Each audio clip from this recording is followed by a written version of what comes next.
Hello friends, स्वागत है आप सभी का योगी एम्प्लॉय हेल्पलाइन पे।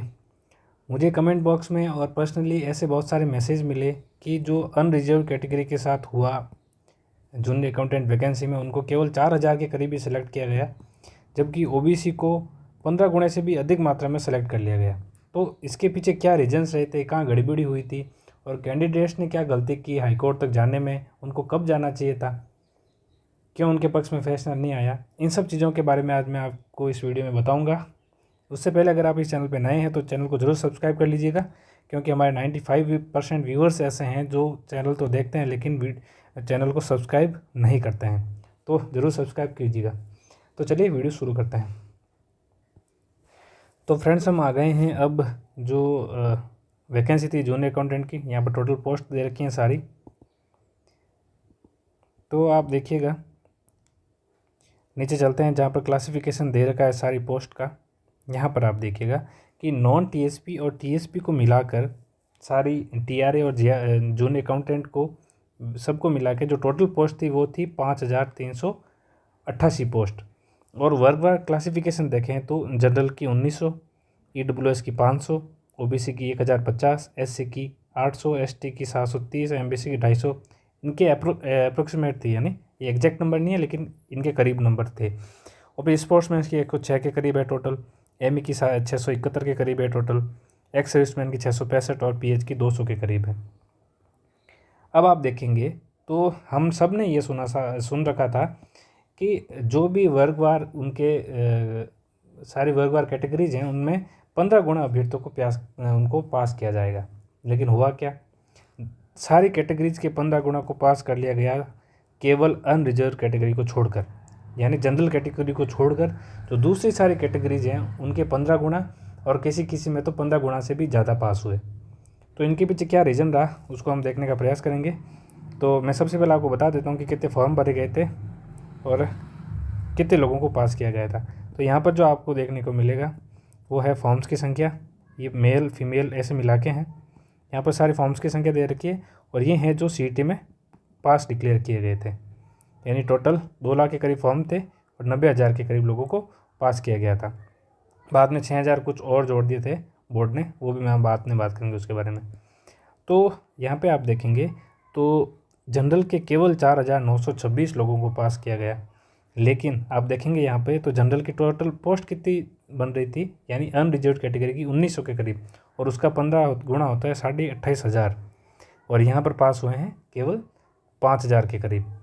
फिर ईडब्ल्यूएस में 12,000, ओबीसी में आप देखिए तो यहाँ पर 45,000 के करीब लोग पास हुए हैं, जबकि ओबीसी की टोटल सीट थी 1,050 और पास कितने होने चाहिए थे, 16,000 के करीब। तो इतना ज़्यादा बड़ा डिफरेंस है, ये वो क्यों देखने को मिला, हम उसके ऊपर बात करेंगे। तो हम अगर इस नोटिफिकेशन को ध्यान से देखें तो ऊपर आपको एक लाइन देखने को मिलती है यहाँ पर, जिसकी कि जो हाईकोर्ट गए थे बच्चे अनरिजर्व कैटेगरी वाले, उनकी जजमेंट में भी ये बात उन्होंने लिखी थी। यहाँ पर आप देखिए तो उन्होंने लिखा है, ये नॉर्मल बातें ऊपर, इन आवेदन भरने वाले अभ्यर्थियों में से समान पात्रता परीक्षा 2022 में अर्जित स्कोर के अनुसार विज्ञापित पदों के 15 गुना, विज्ञापित पदों का 15 गुना इन्होंने लिखा। यहाँ पर वर्गवार 15 गुना कहीं नहीं लिखा है इन्होंने। वर्गवार शब्द का बाद में प्रयोग किया, लेकिन ये वर्गवार न्यूनतम कट ऑफ के लिए था, ये इससे रिलेटेड कुछ भी नहीं है इसमें। तो आप देखेंगे तो इन्होंने कहा कि हम विज्ञापित पदों का 15 गुना लेंगे, इन्होंने ये कहीं नहीं कहा कि हम वर्गवार 15 गुना लेंगे। तो सबसे बड़ी गलती जो जनरल के स्टूडेंट है उनको ये समझने में हुई कि उन्होंने जब नियम बनाए थे सीईटी के लिए तभी उन्होंने क्लियर कर दिया था कि वर्गवार 15 गुना ना लेके वो केवल जो विज्ञापित पद हैं, यानी 5,388 पद हैं, उनका 15 गुना लेने वाले हैं, यानी जो कि 80,000 के करीब पद होते हैं। अब हम चलते हैं जो सीईटी का नोटिफिकेशन था उस। तो फ्रेंड्स, ये है सीईटी का नोटिफिकेशन जो कि 23/5/2022 को जारी हुआ था, और जो हाई कोर्ट का जजमेंट आया था अनरिजर्व कैटेगरी के लिए उनको अलाउ नहीं किया गया था। तो उसमें जो सबसे ज़्यादा बड़ी जो चर्चा हुई थी वो थी रूल नंबर 6 को लेकर कि रूल नंबर 6 में जो दे रखा है वो प्रोसीजर बोर्ड ने फॉलो किया है, और बोर्ड ने भी रूल नंबर 6 का ही हवाला दिया सब जगह। यहाँ पर जो मेन बात है ना उसको आप समझने का प्रयास करें तो मैंने हाईलाइट किया है, उन्हीं वर्डों को हम समझेंगे, ऐसे तो बहुत लंबा हो जाएगा।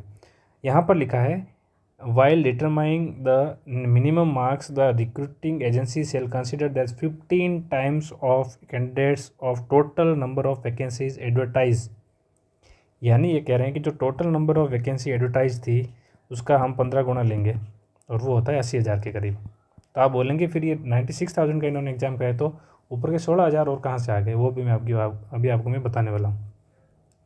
फिर एक बात इन्होंने लिखी है कि जो सेम मार्क्स पे हैं उनको सबको सेलेक्ट करना है, यानी कि अगर जो कट ऑफ 154 गई है सीईटी की तो 154 पे अगर 100 लोग भी हैं तो उन 100 लोगों को सेलेक्ट कर लिया जाएगा। 80,000 का नाम लेके उनको बांधा नहीं जाएगा कि 80,000 से एक भी ज़्यादा नहीं होना चाहिए, ऐसा नहीं है। अगर जो कट ऑफ मार्क्स उन्होंने बताए हैं मिनिमम उस पर 100 लोग भी हैं तो 100 को सेलेक्ट किया जाएगा। लेकिन सिलेक्शन की जब होती है, जैसे जूनियर अकाउंटेंट की अब जो रिजल्ट आएगा ना उसमें आगे आपको कट ऑफ मार्क्स के आगे एक डेट ऑफ बर्थ का कॉलम भी मिलेगा। यानी अब अगर इस जो कट ऑफ मार्क वो बताएंगे, जैसे मान लीजिए वो कट ऑफ मार्क बताते हैं 300 के करीब, हाइपोथेटिकली स्पीकिंग 300 बताया उन्होंने कट ऑफ, और इस 300 नंबर पे 100 कैंडिडेट हैं तो अब वो 100 को तो ले नहीं सकते क्योंकि वहाँ पर नंबर ऑफ सीट्स फिक्स है ना 5,388, उसके बाद वो जा नहीं सकते। तो यहाँ पर क्या करेंगे, एक डेट ऑफ बर्थ का कॉलम देंगे और तो उस डेट ऑफ बर्थ के ऊपर जो है वो सेलेक्ट हैं और उस डेट ऑफ बर्थ के नीचे जो है वो अनसेलेक्टेड है। यानी मान लीजिए 20 लोग ही उस डेट ऑफ बर्थ के दायरे में आ रहे हैं तो 20 लोग सेलेक्टेड हैं, 80 लोग अनसेलेक्टेड होंगे। तो डेट ऑफ बर्थ भी देखना जरूरी होता है, जो कि एग्जैक्ट उस नंबर पर अगर कोई कैंडिडेट है तो। उसके बाद हम बात करेंगे नीचे क्या लिखा उन्होंने। सबसे इम्पोर्टेंट जो लाइन थी ना, जो अनरिजर्व कैटेगरी के कैंडिडेट्स हैं उनको समझने की ज़रूरत थी और उनको इस नियम के खिलाफ कोर्ट में जाना चाहिए था, ना कि वैकेंसी के खिलाफ, क्योंकि इस नियम के अंदर बहुत सारी वैकेंसीज है तो उनको आगे भी यही दिक्कत आने वाली है। चलिए लाइन पढ़ते हैं। Provided that if the recruiting agency is of the opinion that sufficient number of candidates belonging to reserve category are not available on the basis of general standard. General standard है उनका 15 गुना का। वो कह रहे हैं कि हम जब 80,000 लोगों को सेलेक्ट करेंगे, टोटल वैकेंसी के 80,000 लोगों को, मान लीजिए ये इन्होंने 80,000 लोग सेलेक्ट कर लिए, ये मार्क्स के गिरते क्रम में लोग थे, 80,000 की लिस्ट बनाई और 80,000 लोगों को उन्हें पकड़ लिया कि ये टोटल वैकेंसी का 15 गुना है। अब ये इस 80,000 में ये देखेंगे कि जो रिजर्व कैटेगरी है यहाँ पर यूआर को उन्होंने छोड़ दिया। सबसे जो बड़ी बात यही है कि उन्होंने यूआर को छोड़ के बोला कि रिजर्व कैटेगरी के जो लोग हैं अगर वो सफिशिएंट मात्रा में यानी 15 गुना मात्रा में वो नहीं आ रहे हैं तो हम मेरिट को और नीचे लेके जाएंगे और लोगों को सेलेक्ट करेंगे। कैसे, मान लीजिए यहाँ तक तो यूआर के लोग हैं, फिर इसके नीचे जो भी कैटेगरीज हैं उनमें ये देख रहे हैं कि 15 गुना आए हैं या नहीं आए हैं। अगर 15 गुना नहीं आए तो क्या करेंगे, मेरिट को और नीचे लेके जाएंगे और फिर और लोगों को सेलेक्ट करेंगे। तो और लोग सेलेक्ट कैसे हुए, देखिए टोटल 5,388 वैकेंसी थी, 15 गुना होते हैं 80,820। फिर देखेंगे ये जो हॉरिजॉन्टल रिजर्वेशन वाले लोग हैं तो उन्होंने यहाँ पर रिजर्व कैटेगरी लिख दिया ना, उन्होंने ये तो बात नहीं की कि हम हॉरिजॉन्टल या वर्टिकल देखेंगे, उन्होंने कहा रिजर्व कैटेगरी का सफिशिएंट जो है रिप्रेजेंटेशन होना चाहिए एग्ज़ाम में। तो हॉरिजॉन्टल के लोग भी इतने हैं, देखिए 1642 लोग सारे हॉरिजॉन्टल रिजर्वेशन वाले थे, यानी इसमें 1642 में ME category, ex serviceman, pH वाले, स्पोर्ट्स पर्सन सारे शामिल हैं। तो यही हो जाते हैं, अगर इनके 15 गुना लेना तो 24,630 लोग हो जाते हैं। और ये विडो और जो महिलाएं हैं डिवोर्सी ये 650 के करीब थी, मतलब वैकेंसी थी इनकी, तो ये 9,750 के करीब हो जाते हैं। तो ये टोटल कितना हो गए 34,000, यानी 34,000 तो हॉरिजॉन्टल रिजर्वेशन वाले ही हो गए। तब उन्होंने क्या किया, उन्होंने सबसे पहले 80,000 लोग सेलेक्ट किए थे ना, उसमें करीब करीब आप समझ लीजिए कि 34,000 में से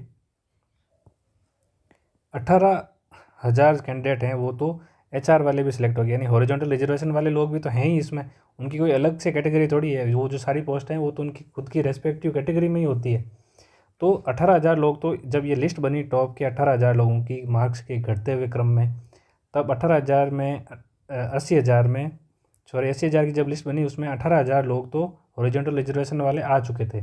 अब उनको और कितने लेने थे, यानी 34,000 है ना टोटल तो लेने उनको, क्योंकि रिप्रेजेंटेशन का अगर पूरा करना है तो 15 गुना चाहिए। तो उन्होंने 16,000 लोगों को जो कम पढ़ रहे थे ना एचआर वाले यानी हॉरिजॉन्टल रिजर्वेशन वाले, तो 16,000 लोगों को और सेलेक्ट करने के लिए वो मेरिट को नीचे लेके गए और फिर टोटल कैंडिडेट हो गए 96,000 के करीब। तो इस प्रकार से उन्होंने किया। तो आपको अगर ये शॉर्ट में समझना है पूरी चीज़ ताकि जनरल वाले नेक्स्ट वैकेंसीज में ध्यान रखें। तो आप ये समझिए कि सभी कैटेगरीज को 15 गुना यानी वर्गवार 15 गुना का रिप्रेजेंटेशन का अधिकार है, लेकिन यूआर को नहीं है। यूआर के लोग जब लिस्ट बनेगी टॉप 15 गुना की, सबसे पहले तो यही लिस्ट बनेगी टॉप 15 गुना की, बिना जाति देखे हुए, बिना कोई कैटेगरी देखे हुए, उसमें जितने भी यूआर आ जाएंगे वही लिए जाएंगे। यानी यूआर के मान लीजिए 2000 भी आते ना, तो जो 2000 ही रखे जाते। टॉप 15 गुना में यूआर के जितने भी लोग होंगे उनको उतना ही रखा जाएगा। उनके लिए ये चेक नहीं किया जाए कि वो 15 गुना है या नहीं। लेकिन जो दूसरी जो भी कैटेगरीज हैं, जो भी रिजर्व कैटेगरीज हैं, उनके लिए ये चेक किया जाएगा बाद में कि अगर वो 15 गुना है या नहीं। अगर 15 गुना है तो ठीक है, 15 गुना नहीं है तो उनके लिए मेरिट नीचे चली जाएगी और लोगों को सेलेक्ट करना पड़ेगा। ये पूरा मामला था, क्योंकि यहाँ पर जो वर्ड है ये रिजर्व कैटेगरी के लोगों के लिए लिखा है। अगर यहाँ पर ऐसा लिखा हुआ होता कि यूआर और जो रिजर्व कैटेगरी के लोग हैं उनका सफिशिएंट मात्रा में रिप्रेजेंटेशन होना चाहिए, तब जाके अनरिजर्व कैटेगरी के लिए भी 15 गुना का जो क्राइटेरिया है वो पूरा किया जाता। लेकिन ये ऐसा लिखा ही नहीं था। इस चीज़ को समझने में सबने गलती करी। कैंडिडेट ने भी पहले ध्यान नहीं दिया, तो जनरल कैटेगरी के जो नेता बनते हैं उन्होंने भी ध्यान नहीं दिया, ना ही एडवोकेट्स ने उनको सही राह दिखाई कि ये रूल्स में गड़बड़ी है, ना कि जूनियर अकाउंटेंट की वैकेंसी में गड़बड़ी है।